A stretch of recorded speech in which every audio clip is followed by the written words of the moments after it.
মনটা ভালো আছে আপনাদের? ভয় ভীতি আছে বারে? বলে আলহামদুলিল্লাহ। আমরা বিগত 16 বছর যাবত কালিয়াগঞ্জ ইফতার মাহফিল করেছি বটে, কিন্তু মনের মধ্যে একটা সবসময় কি ছিল? ভয়। কোন দিক দিয়ে কি আসছে আগে আসছে, ঠিক না ঠিক? আল্লাহ যে সুন্দর একটি পরিবেশ করে দিয়েছেন, এতে শুকরিয়া কার? যারা বলে আলহামদুলিল্লাহ। আল্লাহ তাআলার জমিন কার? আকাশ কার? সবকিছুর মালিক কে? আইন চলবে কার? চলছে কার? শয়তানের।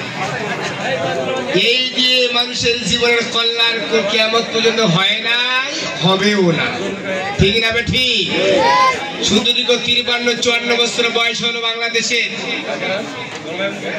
অনেকজন অনেকভাবে বক্তৃতা দিয়েছে, মানুষকে খাওয়ার চেষ্টা করেছে। কেউ বলে আমি ডিজিটাল চাই, কেউ স্মার্ট চাই, কেউ বলছে আমি এই চাই ও চাই, কিন্তু আজ পর্যন্ত বাংলাদেশে কোনোদিন শান্তি দিতে পারে, দুর্নীতি মুক্ত করতে পারে, সন্ত্রাস মুক্ত দেশ তৈরি করতে পারে, ধর্ষণ মুক্ত সমাজ বিনির্মাণ করতে পারে? সাক্ষী কারা? আমরা না, ঠিক না ঠিক? অতএব বাংলাদেশে যখন কোরআনের বিধান কায়েম হবে, আল্লাহর কসম এই জমিন আপনার আমার প্রত্যেকটি সিস্টেম সহজ সরল হয়ে যাবে ইনশাআল্লাহ। অতএব আমি আপনাদেরকে অনুরোধ করব, দেশটা জামাত ইসলাম কায়েম করে ফেললো, কিন্তু আপনি আমি ইসলাম ঠিক মতো মানি না, আপনার আমার লাভ আছে? ইসলামী রাষ্ট্র কায়েম হলো না, আমরা ইসলাম মানি, আমাদের লাভ আছে না নাই?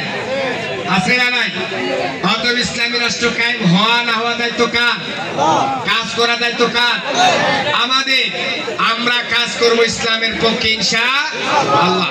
কোরআন যে রাস্তা দেখাবে, ইহদিনাস সিরাতাল মুস্তাকিম, সেই সিরাতাল মুস্তাকিমের রাস্তায় যেন আপনাকে আমাকে আল্লাহ তাআলা কবুল করবে। আল্লাহুম্মা আমিন।